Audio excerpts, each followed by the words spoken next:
Esse processo inflacionário acaba influenciando na arrecadação? Boa pergunta. Boa. Sim, em termos nominais, sim.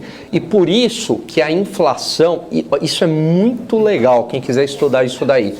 A inflação é considerada um imposto inflacionário que acaba beneficiando o governo. Vamos entender isso daí. A partir do momento que há um processo inflacionário, os preços se elevam, tá certo? Muito bem. Então, o que acontece?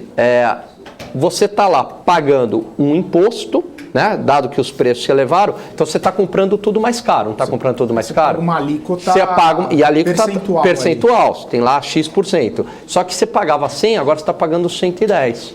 Peraí, se de 100 foi para 110... Né? Você está comprando um sapato por 110, tem um imposto. Antes o imposto era sobre 100, agora é sobre 110 que você está pagando. Para onde está indo essa arrecadação em termos nominais? Para o governo. Então, você não viu, mas a inflação fez com que você transferisse renda de uma forma invisível para o governo. Aí muita gente vai... E assim, países historicamente se usam desse instrumento para se financiar, tá? Chama imposto inflacionário. Tem uma outra questão também. Quando a inflação sobe, aquela dívida pré-fixada se torna, em termos reais, menor, né? Agora, então, por que a gente não deixa a inflação correr solta para financiar o governo? Porque há um limite para você fazer isso. Esse limite é a curva de Laffer. Você tem um ponto, né, você tem uma curva de Laffer para isso também.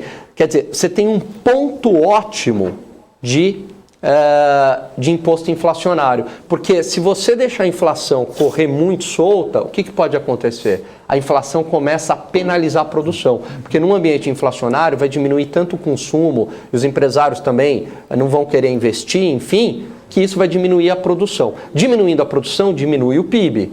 Diminuindo o PIB, diminui a arrecadação. Então existe um ponto ótimo do imposto inflacionário. A partir de determinado momento ele começa a penalizar, né? A gente fala da curva de Laffer porque também existe um ponto ótimo de arrecadação de imposto, né? Quer dizer, a partir de certo ponto, no Brasil já fizeram esse estudo, nos Estados Unidos também, em torno de 33%, 34%.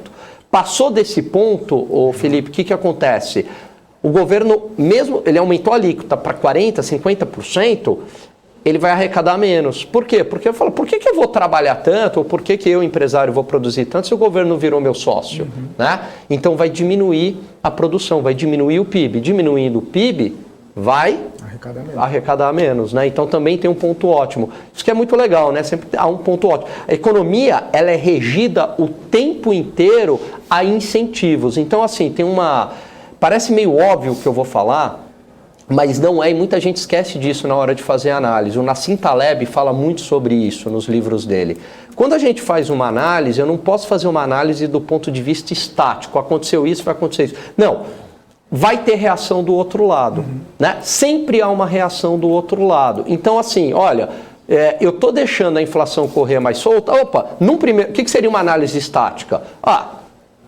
Os preços estão subindo, a alíquota está fixa sobre preços maiores, o governo arrecada mais. Imposto inflacionário.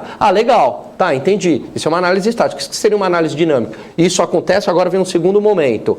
No entanto, se a inflação continuar subindo ainda mais, isso gera desincentivo de consumo e de produção, o PIB cai, a arrecadação pode cair. Né? Então há um ponto ótimo. Né? Então sempre é um efeito, né, que a gente deve levar em conta.